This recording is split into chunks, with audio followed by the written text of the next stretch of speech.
Hi friends, welcome back to my YouTube channel.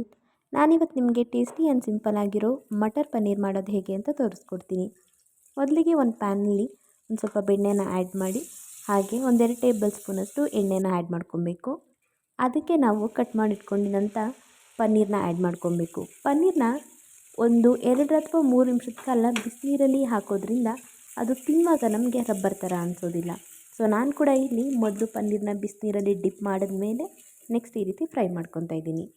ಇದೆಲ್ಲ fry ಆದಮೇಲೆ next ಮಸಾಲೆಗೆ ಬೇಕಾಗಿರೋದು ಈರುಳ್ಳಿ, ಹಸಿಮೆಣಸಿನ್ಕಾಯಿ, ಬೆಳ್ಳುಳ್ಳಿ, ಶುಂಠಿ ಇಷ್ಟನ್ನು ಮೊದಲು ಹಾಕಿಬಿಟ್ಟು ಚೆನ್ನಾಗಿ ಫ್ರೈ ಮಾಡ್ಕೊಳ್ಳಿ. ಈರುಳ್ಳಿ ಒಂದು ಸ್ವಲ್ಪ ಫ್ರೈ ಆದಮೇಲೆ ಇದಕ್ಕೆ 1 ಟೊಮೊಟೊನ ಆ್ಯಡ್ ಮಾಡ್ಕೊಬೇಕು. ಟೊಮೊಟೊ ಕೂಡ ಸ್ವಲ್ಪ ಮೆತ್ತಗೆ ಆಗುವ ಹಾಗೆ ಚೆನ್ನಾಗಿ ಫ್ರೈ ಮಾಡ್ಕೊಬೇಕಾಗುತ್ತೆ. ಫ್ರೈ ಮಾಡಿದಾದಮೇಲೆ ಇದನ್ನು ಸ್ವಲ್ಪ ತಣ್ಣಗಾಗೋದಕ್ಕೆ ಬಿಡಿ. ತಣ್ಣಗಾದಮೇಲೆ ಇದನ್ನು ಮಿಕ್ಸರ್ ಜಾರ್ಗೆ ಹಾಕಿ ಸಣ್ಣಗೆ ರುಬ್ಕೊಬೇಕು. ನೋಡಿ, ಇಲ್ಲಿ ತೋರಿಸ್ತಿರೋ ಅದಕ್ಕೆ ರುಬ್ಕೊಂಡ್ರೆ ಸಾಕಾಗುತ್ತೆ. ಈಗ ಅದೇ ಪ್ಯಾನಲ್ಲಿ 1 ಸ್ಪೂನಷ್ಟು ಎಣ್ಣೆನ ಆ್ಯಡ್ ಮಾಡಿಕೊಂಡು ಅದಕ್ಕೆ ಸ್ವಲ್ಪ ಜೀರಿಗೆ ಹಾಗೂ ಬೇ ಲೀಫ್ನ ಆ್ಯಡ್ ಮಾಡಿಕೊಂಡು ಫ್ರೈ ಮಾಡ್ಕೊತಾ ಇದ್ದೀನಿ.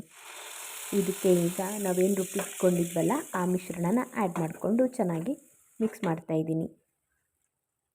ಎಷ್ಟು ಬೇಕೋ ಅಷ್ಟೊಂದು ನೀರನ್ನ ಆ್ಯಡ್ ಮಾಡಿಕೊಂಡು ಚೆನ್ನಾಗಿ ಇದನ್ನೆಲ್ಲ ಮಿಕ್ಸ್ ಮಾಡಿ ಹಸಿ ವಾಸನೆ ಹೋಗೋವರೆಗೂ ಚೆನ್ನಾಗಿ ಕುದಿಸ್ಕೊಬೇಕಾಗುತ್ತೆ. ಈಗ ನಾನು ಇದಕ್ಕೆ ಬೇಕಾಗಿರೋ ಮಸಾಲನೆಲ್ಲ ಆ್ಯಡ್ ಮಾಡ್ತಾಯಿದ್ದೀನಿ.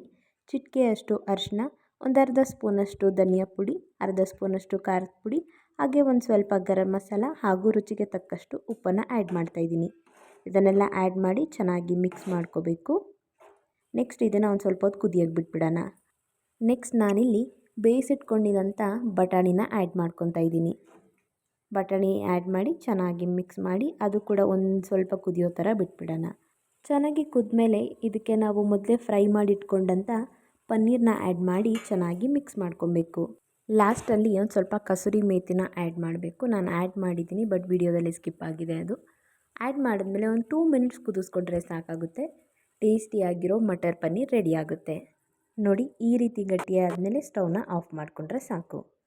ವಿಡಿಯೋ ಇಷ್ಟ ಆಗಿದರೆ please like, comment and subscribe to my YouTube channel. Bye.